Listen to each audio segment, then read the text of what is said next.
at the Consular General of India in Durban, Dr. Chaitanya Prakash Yogi, Mr. Andile Buwa, Mr. Toki Mohoto, Mr. Piyush Kandalwal, Mr. Sipiwem Chunu, distinguished guests, online viewers, namaskar and welcome to the 10th episode of Uhambo Lwami My Journey.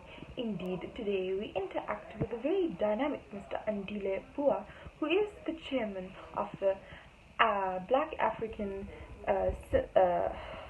Cinema Regeneration. He is also the director of Buwa Films and has received many awards for his productions. So sit back and relax as we go on this interesting journey with Mr. Andile Buwa by Mr. Toki Mohoto, who will be interacting with Andile G. Toki G is a social activist and an author based in Durban, KwaZulu-Natal. So sit back and relax and enjoy this dynamic interview. The Swami Vivekananda Cultural Center at the Consulate General of India in Durban presents episode 10 of Uhambo Lwami My Journey. As per usual, today we are hosting Mr. Andile Buwa, who is also a legendary contributor in the social cultural landscape of South Africa. Without any further ado, allow me to introduce him. Mr. Andile Buwa, welcome to Uhambo Lwami episode 10. Thank you very much. I'm very happy to be invited and to be part of Uhambo Lwami. Thank you so much. For the benefit of our viewers and audiences, kindly narrate a few glimpses of your upbringing from when you started to where and how you are now. Okay, well, if I can narrate my story, I was born in KwaMashu. A lot of people don't know that. I was born in KwaMashu, L section, at the polyclinic, the famous polyclinic at KwaMashu. That's where I was born. I grew up there in my early years, and because my grandparents, worked here in Durban, and they resided permanently here in Durban. So, but when I started school, because originally my parents are from the Eastern Cape, I studied my the secondary education in the Eastern Cape. Obviously, I came back to finish my higher education qualifications here in Durban at the former Durban University of Technology. That was Technical Natal then when I first enrolled. Yes. Yeah, so I think that's where my journey began when I enrolled for the television studies in the video technology department at DUT. So I think that's where I actually developed the love for filmmaking. I remember we used to watch short films, Zabaozola Masego. I think I was inspired by some of his works. And I think generally I've had interest in history. I've had interest in stories and the behaviors of people generally. So I think that then drawn me to the storytelling side of things, because film and television is broad. You could be in sport, you could be elsewhere doing whatever that you do, but the love of storytelling, I think, that's something that really drew me to making films in particular. Yeah. One would agree that making a film is no easy feat. There must be inspiration or a motive behind you waking up and saying, I want to create this particular content. What is it normally that inspires you when you create content using visual media as a medium? Well, like I say, generally I take interest, in human behavior. Besides making films, I'm an activist. I'm an activist in politics, even in the industry. I think it became natural that I became an activist also in the industry as well. I observe, the social dynamics and socio political issues, things that affect people and how people respond to those things. I mean, when you are a black person, you grew up in South Africa, you always have a lot of stories to tell. Because of that background, growing up from disadvantaged background, growing up from rural areas, seeing how those socio-economic issues affect people, the struggles for people to make it, in this complex world.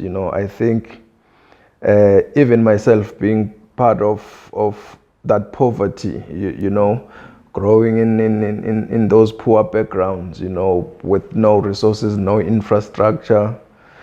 That struggle, I think, of black people generally, incorporates all the stories of black people that sort of inspired me, not just as a social commentator, but a people who's part of those stories, who observe those stories every day. And the lack of voice, for the oppressed, the sidelined people, the people who are in the periphery of things, So I think I discovered the power of media. And I think through media I found a voice, to say, probably I can be that voice of those poor people who don't get a platform, to express their views and their opinions on issues. So, yeah, I think basically that sums it in that fashion, yeah. Yes, yes. Yeah. How do you interpret and comprehend the satisfaction and success of an artist? Do you feel that it requires popularity and quality separately, or the two work simultaneously to reach a point where you're saying, I'm satisfied and successful? Yeah, it's a complex a question, but I think it's not just an outward a fulfillment, maybe that is driven by physical manifestation of things. I think to an extent it's a spiritual thing. I mean, from my journey, I can now maybe say, conclude that it's something that has got to do with your calling. It's part of your purpose. You get what I'm trying to say? I mean, how you are able to naturally be resilient, against all the odds, and challenges, and the readiness to be able to make a lot of sacrifices, because something keeps drawing you into this thing. It just makes you understand that it's just more than me wanting to be seen or to be perceived in a particular way, but there's something that is deeper, that is driving you, which I believe is part of your existence and your purpose in life. I mean, over time, you reflect, you look back, and then you realize there's a lot of things that you had to sacrifice along the way to be where you are.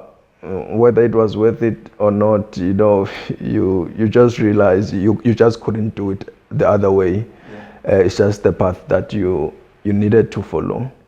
And when you reach the stage where you are, you look back and you don't have regrets. That you followed your passion, you followed your heart, because I think that is the internal fulfillment that I'm talking about. Having inspired and touched people in many different ways. Later on, you get those testimonies, then you realize that whatever that you do is just more beyond yourself. It's more about what you are here for, and how that should impact on other people's lives. So as an artist, you'd normally, just like you say, there are some influences that drive what you do as a filmmaker or a visual storyteller. And we all know that visual media is quite influential because almost any other person can access it, whether it be on social media or just your traditional TV and other platforms. How much influence do you feel that this medium that you are now a party to or perform within has in changing how society sees itself or even impacts on its behavior? Yeah, I mean, like I say, media it's a powerful instrument, to influence, people's attitudes, people's mindsets, in many ways. A lot of things that polarize the minds of the people, even religion, politics, you name it, it uses media, to actually, brainwash and manage the minds of the people, So I see media, as that platform that gives you that voice, you grow as a person, you evolve yourself. You are fed up with a lot of things, from education, from church, from wherever, in the society, and you become a product of all of that, and all these things are perpetuated mostly through the media. So to tell a story, as like all of us, as Africans, we grow up in church, you attend Sunday school and all that, so the makeup of your mind, it start being shaped from that level. But I think as you grow and you apply yourself in the matters of life, you start to perceive things in other ways. You get what I'm trying to say? So then I'm a filmmaker. I think at the age that I am and the experiences that I have, my ideas, my thoughts have evolved, and then media becomes that platform that you see, I can use to influence a social change, to influence attitudes, just to mirror our societies and become the critics of our own behaviors on screen. And I think people can relate to that, and to that effect, you can be able to influence change in the society. Yeah. You have quite an illustrious catalogue in terms of products that you've churned out as a filmmaker. I'm sure just like every parent would have their own favorites, you too may have your own. But before we get to your favorites, just give us a brief of the films that you've produced, and which of those do you feel that is most near and dear to your heart? I think it's, for any artist, it's hard to just pick one piece of your work and say it's the best, But I think you are inspired by something else when you do whatever work that you do, hoping for a particular reception. But when you throw it out to the people, then it is that reception, that determines then how you yourself views that work.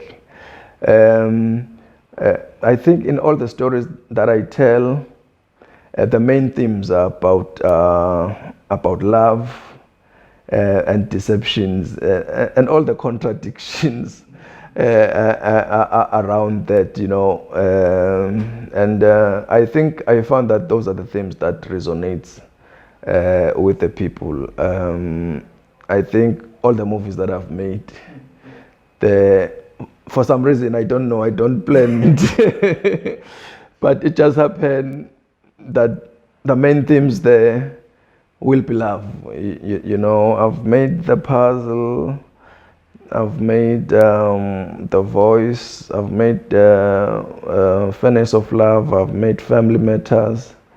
I've made movies for other people, and I've recently made the movie Salamina. But my movies, when I look at them, all my work, it's contradictions of love as main themes. Although there are other themes that I do explore in the movies, but yeah, they are more socially family-based movies, you know, that explore the complexity of relationships and the complexity of the humankind. Yeah. Mr. Buwa, we live in a time where we are told that the fourth industrial revolution has changed how we consume, appreciate, and express artistic content. Do you feel that in your field, the advent of technology has changed how you produce and how you create? If so, how has it impacted consumer patterns as well as your own creative processes? Yes. Yeah, I mean, look, like there's now what you call a video on demand that is brought by this what is this name? Conglomerates, yeah, like about Netflix, about multi-choice, you know.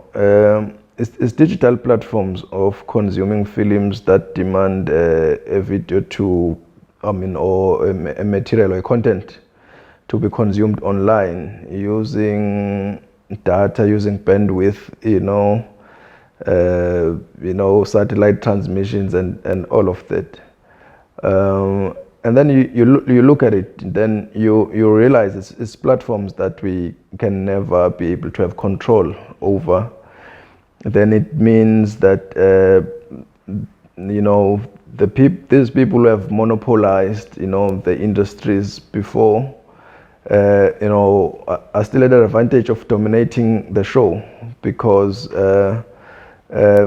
it doesn't matter how wild we can dream and be creative, as the younger creatives, there are still those limitations, in that you can't beat these guys in the game, so you are only left with one option of just joining the game, Now, if you join something that you don't have control over, it means that you are likely to be exploited over and over again, with yourself not being able to liberate yourselves. I mean, we came from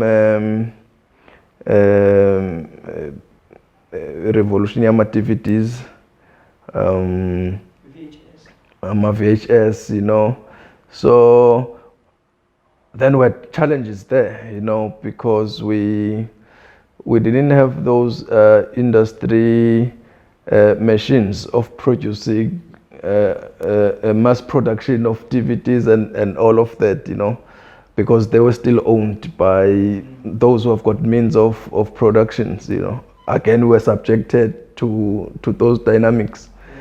So when we thought, okay, we're trying to catch up with that, and we're buying machines to produce DVDs for distribution, things have moved now.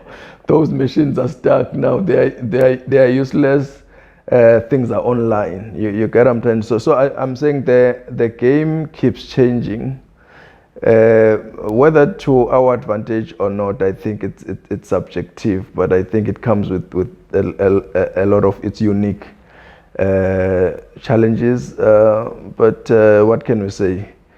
We must appreciate change, or whatever it brings, and try to adapt and catch up. Seeing that a great portion of consumers is from the youth sector, most of whom perhaps may not necessarily have the adequate skills needed to produce films or even creatively express themselves, what motivational advice do you feel needs to be heard by a young person who may be an aspirant filmmaker filmmaker but lacking access to valuable platforms?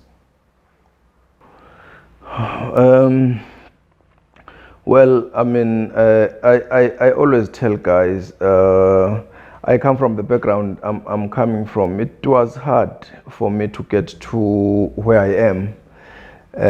Not that I'm trying to boast. I would have loved to go to have enrolled, to a well-recognized film school. But coming from a background that I'm coming from, with all the challenges of poverty and all that, I mean, parents couldn't afford all of that.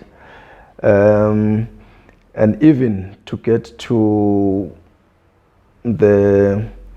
enroll at DUT, it was a hard struggle.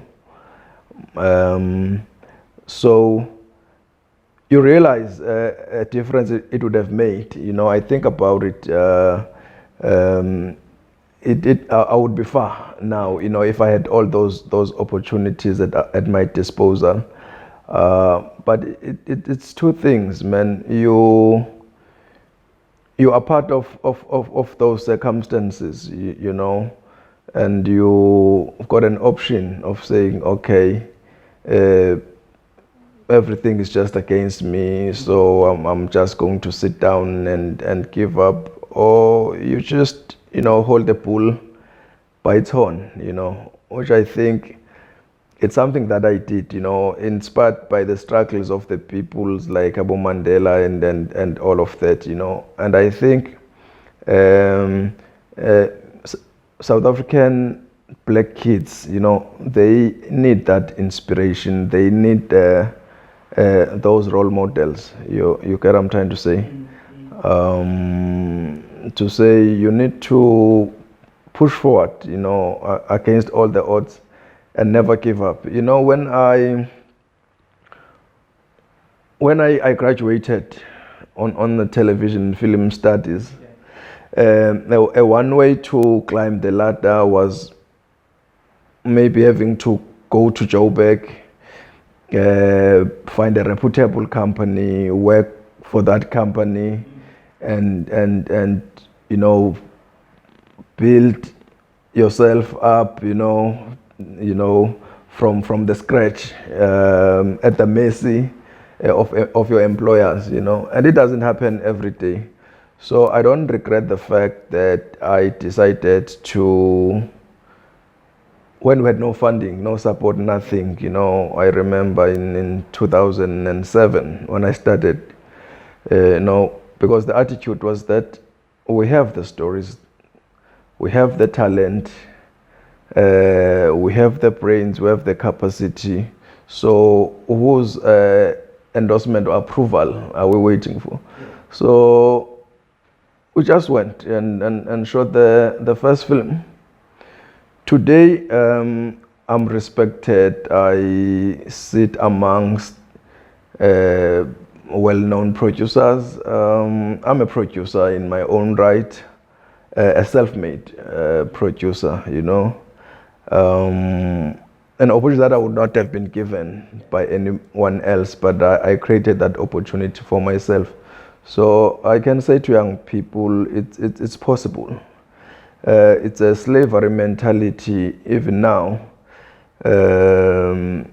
for young people to be studying to look for jobs, And I think as the black child is more capable, there's more capacity, there's talent, there's everything, So there's no point of waiting people to bring opportunities to you. Yeah. You can create your own opportunities. You can create a platform for yourself and create job opportunities for other people. So I think since I took that brave step, I've been able to unearth a lot of talents, So I've not only been able to help myself through that journey and that courage, it enabled me to be able to touch a lot of other people's lives and make them realize their potential and I've crossed paths with a lot of brilliant talents, black talents, and I'm glad, I've managed to add value in their career path. And some of them, I'm proud to see them being there where they are today, and with my contribution, having assisted in getting them realizing those dreams. Yeah. As an accomplished person and a well-celebrated producer, do you sense that or find that this has made consumption of your films easier, or has there been some barriers that have been sprung onto you unawares? Kindly start the answer by mentioning, also reminding us of the different sittings that you have from eThekwini to the other formations that you are part of, and then tell us if it's made things easier for you or not. What? So as a producer, Yes. you've produced and accomplished quite a lot. Yes. Sometimes a name goes beyond your works to a point where even before you produce something, we are already anticipating it. Has this been the case in your world as well, or do you feel that the more popularity you gain and the more accomplishments, the more barriers get put up before you? Yes, man. Yeah, it's it's funny that you're asking that question, because when we started making movies, it was more like a movement, conscientizing each other, inspiring each other, to say, hey guys, we can do it. Because even within the spheres of government, even if there was support, it was to a very fraction of an elitist class, you see. So we're just on our own, on the cold. So people just don't understand the journey that you have traveled. In that, in fact, what that effectively did to me, I found myself being an activist and a filmmaker at the same time. I realized I could have probably produced a lot of films by now, but I had to multitask because, as a part of this generation, when you perceive the challenges and you have got a conviction that something needs to be done and somebody needs to do it, you can't just sit back and hope that somebody else will do the dirty work, So we had to confront those barriers, and we worked tirelessly with those who had courage at the time to work towards creating a conducive environment for young filmmakers to emerge, lobbying government in many ways to have policies that talk to development that focuses on empowering filmmakers and providing support and funding for filmmakers to be able to make films. So I haven't benefited much from that work. So people never understand that. Then you start having a lot of oppositions, coming to you, and then people perceiving you as a person who's getting all the monies from the funders, and that you've got advantage because of your name and everything. But in the actual fact, it's the opposite. What fulfills me, what brings joy to me, is to see a great number of filmmakers now who have access to those opportunities, I'm glad when I see people getting funding to make films, and as you can see now, we're getting that vibrance now that, we are getting into the game, we have passed the stage where we're doubting ourselves if we could make films. Now we know that we can make films, we know that we can tell our stories, and the confidence is building up, and I think from now, it's just an upward growth, and with the new breed, the new generation who's coming in, will be coming with new innovations in terms of how we take this victory forward. But in terms of me, being a greater beneficiaries of those. It's actually not the case, not at all. It's just Andile. And in fact, I don't even. Okay, well, no, it's fine. It's okay. Do you feel that art or your particular craft is a way of self-exploration, or it has to happen the way it does because you are spiritually attuned to the work that you do? Yeah, no, yeah, I think that's the way it is. I do believe that I'm spiritually inclined, with everything that I do as far as my work is concerned in the film industry.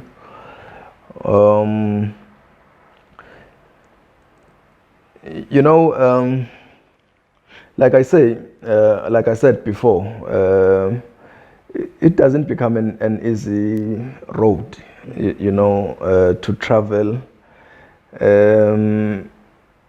There are things that were very precious in my life. You get what I'm trying to say.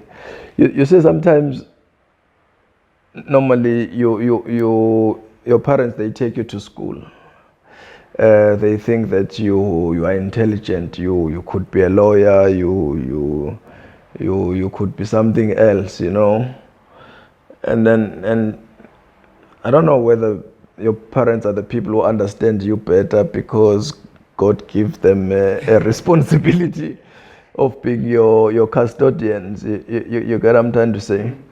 And therefore, I think then the disappointment comes, to parents when they see, this child is not going the direction that we thought is growing, And as they see that, even in life, I'm not achieving, I'm taking in terms of materialistic things. Yes. You lose relationships, you lose the loved ones. Women have got expectations when you are a man and all of that. I think I've had my own share of those sacrifices, and sometimes I was just willing to let other things go if they are to get in the way. Yes. And all of that, Hence I say, I'm now above 40, and things, they start to gel together and they are making a meaning, I can understand why I had to take this route, and I am fulfilled. I don't have any regrets. Yeah. Can you give us a sense, Mr. Buwa, of the current artistic landscape of SA in as far as its potential to export the content that you make, but also the challenges that you face as a creative? Yeah. So, to that effect, I had a conversation with other filmmakers. We're in another workshop. I think our discussion was around a question that says, what would we qualify as success in the industry that we are in? And I was arguing the fact that, look, if we're making films now, and we have established that we are good at it. It is no longer a question. But if we can convert that into money, and then that's a problem. It means now we don't know why in this industry, because we can't forever be in the periphery of the economy of the industry. And I think that talks to largely the content that we produce. I was criticizing us, as filmmakers, to say sometimes I know it's good that we were inspired by America, to make films, but I think we become too much swayed in wanting to emulate everything that Americans do, in that we've got aspirations of wanting to be some kind of little Americans, you know. I don't know what is it with us that we, even our storytelling, want an approval from. Well, I think it's good that we think globally and we want our content to travel. So I was saying, sometimes we disappoint our own audiences, you know. You are a Zulu filmmaker, you live in KwaZulu-Natal, and you've got all the colorful and the richness of the stories within your disposal, you know, stories that are rich from history, stories that are you, that talk about you. But for some reason, we just put aside those kind of stories, and we want to tell rom-coms. You know, we wanna produce.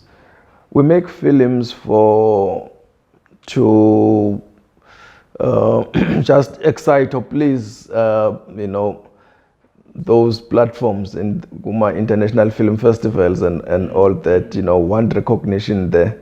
And then we wonder why people are not resonating with the work that we do. And then we want to be bitter to say, you know, the local audience doesn't support the work that we produce, you know. And I think that's the attitude. Really, I think it's important for a filmmaker, when you want to tell a story or you want to make a film, I mean, you need to ask yourself this important question: whom am I making this film for?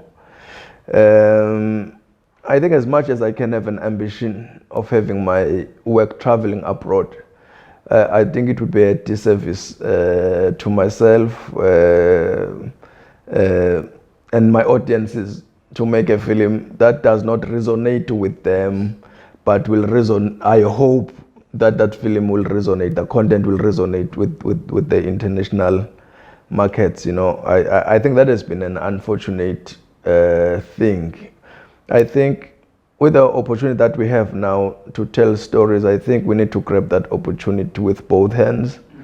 And it would be great not to look down on the richness of our own content. There's just a lot, there's just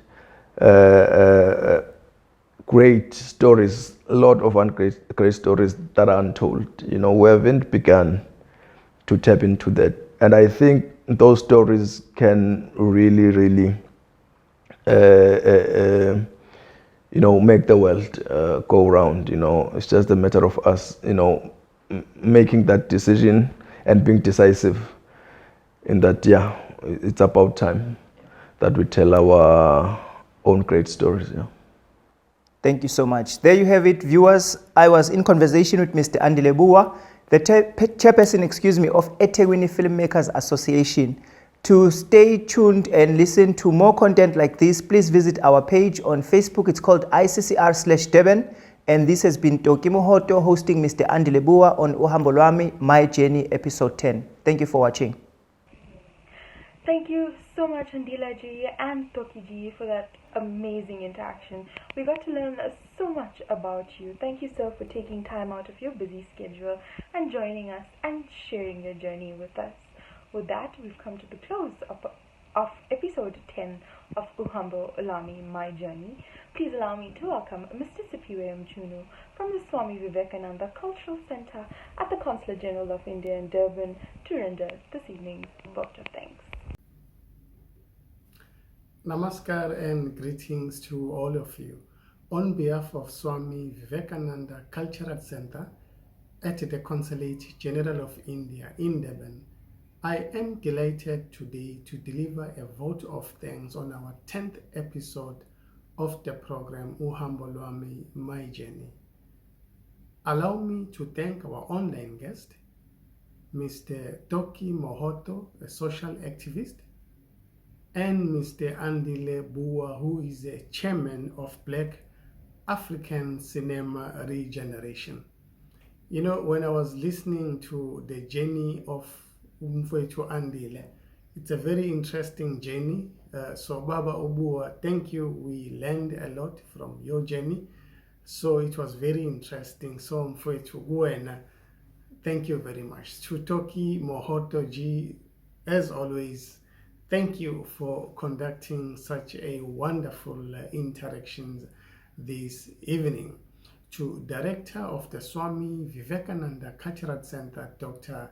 Chaitanya Prakash Yogi, Ms. Sristi Harinarayan, Mr. Piyush Kandelwal, thank you very much for taking part on today's program. To our online participants, I'd like to say thank you very much for being with us this evening. For more information on cultural activities organized by Swami Vivekananda Cultural Center in Durban, please visit ICCR in Durban. Once again, to Mr. Andile Buwa, thank you very much. To Toki Mohoto G, thank you very much. As always, to all of you, have a wonderful evening. Namaskar.